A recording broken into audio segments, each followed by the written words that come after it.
Hi, I'm Deborah Gartenstein with Quirky Gourmet, and today I'm going to show you how to make a Caribbean cucumber salad.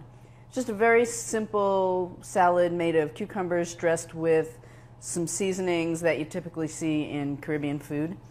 So here's a chopped cucumber, and I'm going to dress it with some lime juice.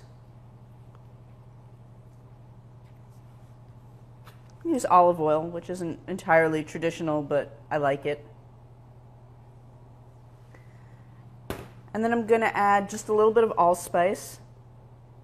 Be really cautious with the allspice because it's so easy to overdo it, but if you get it just nicely in balance, it's really lovely. And then also a little bit of dried thyme. Some salt. Some black pepper. I'm going to add some of my favorite hot sauce. This is a habanero hot sauce. Give it a nice kick.